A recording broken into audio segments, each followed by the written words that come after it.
It always starts with something innocent. A morning coffee. A quiet cafe. A familiar green logo that stares back at you like an old friend. But legends, like the one behind the mermaid on your coffee cup, have a way of hiding in plain sight. Most people never ask why a siren, a mythic creature known for luring sailors to their death, became the face of a global brand. But Amara did. She was a folklore student researching branding and myth for her thesis. When she stumbled upon a weathered book in a university archive titled Symbols of the Sea, Forgotten Tides, her curiosity turned to obsession. The book spoke of a siren named Thalassia, once worshipped by ancient seafarers, later cursed by her own kind.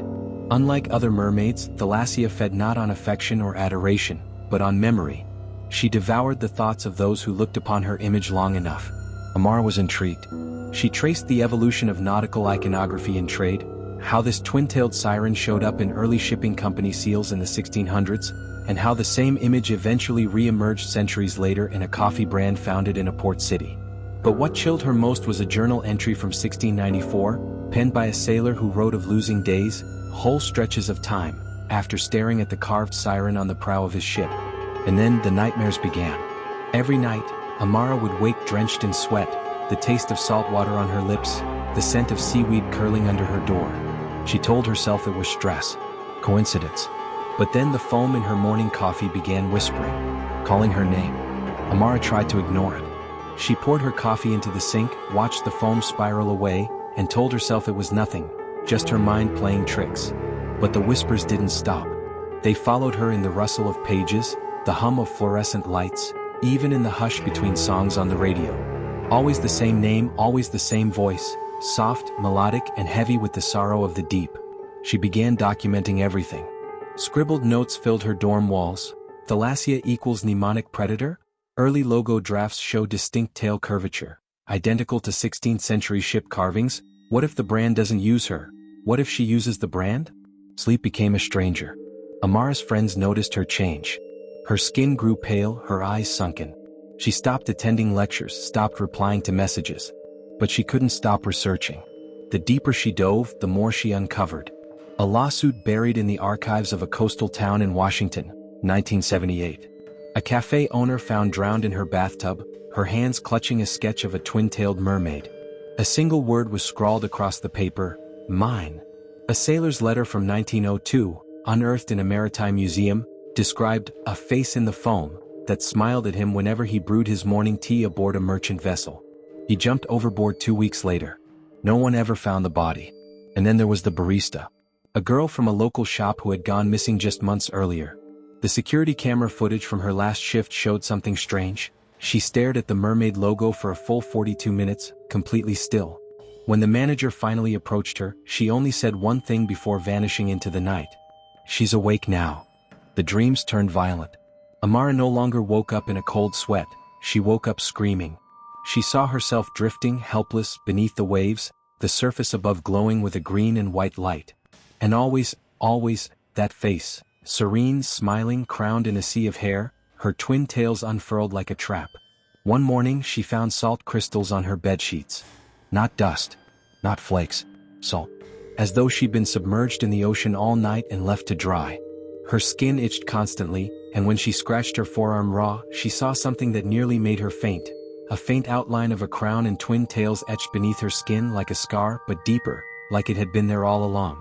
Amara panicked. She tried to throw out every branded item she had, mugs, bags, even napkins. She unplugged her devices, deleted every image of the logo, and locked her research away in a box under her bed. But it didn't help. The whispers grew louder. Now she heard them even in the voices of people around her.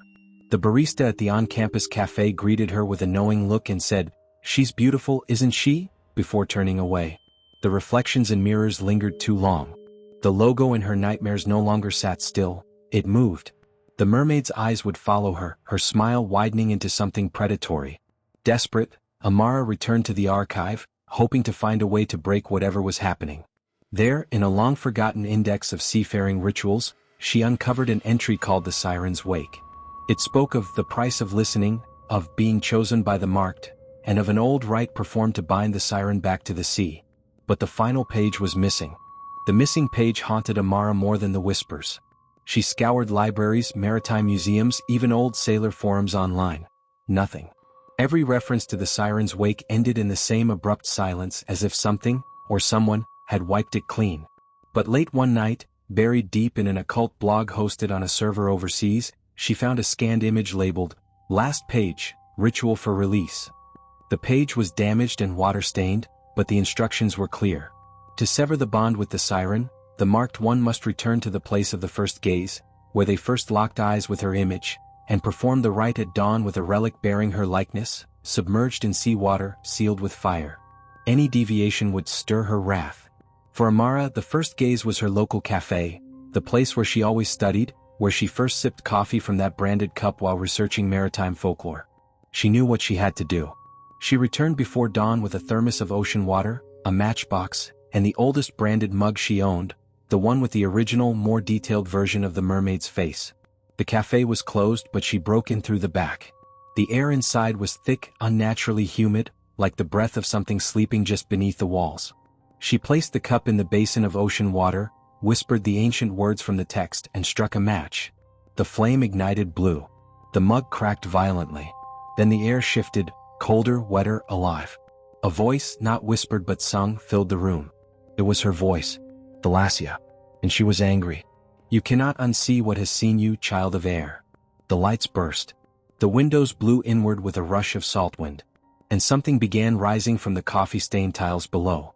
The floor beneath Amara rippled like disturbed water. The tiles shifted, swirled, and dissolved into a churning black pool.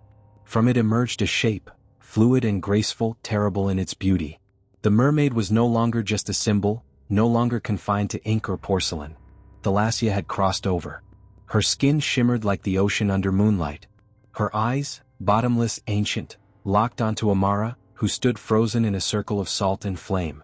The siren's twin tails fanned out behind her like wings of seaweed and bone. "You tried to bind me," Thalassia murmured, her voice echoing through water and air alike. "But your gaze fed me. Your obsession summoned me." Amara tried to speak, to scream, but no sound left her throat. The siren glided forward, trailing sea mist and cold silence. Her hand, webbed and clawed, reached out and touched Amara's forehead. In that instant, a flood of memories not her own poured into her mind. Shipwrecks, storms, drowning sailors calling for help, all seduced into silence by the siren's lullaby. And then her own memories began to slip away. Her name, her past, the warmth of her childhood, the scent of old books, all stolen, devoured like the others before her. But just as the last thread of herself began to unravel, a final spark ignited deep within. Amara flung the cracked cup, still burning, into the siren's chest. Flame met salt. Symbol met truth. The creature shrieked, a sound that shook the walls and shattered every window in the cafe. Thalassia dissolved into steam. Silence fell. When morning came, the cafe was gone, reduced to rubble. Amara was found on the shore, soaked in seawater, clutching a broken coffee cup. She remembered nothing. But when she walked past the cafe weeks later and glimpsed that familiar mermaid logo, she smiled. Too long. Too wide. Too much like something waiting beneath the waves.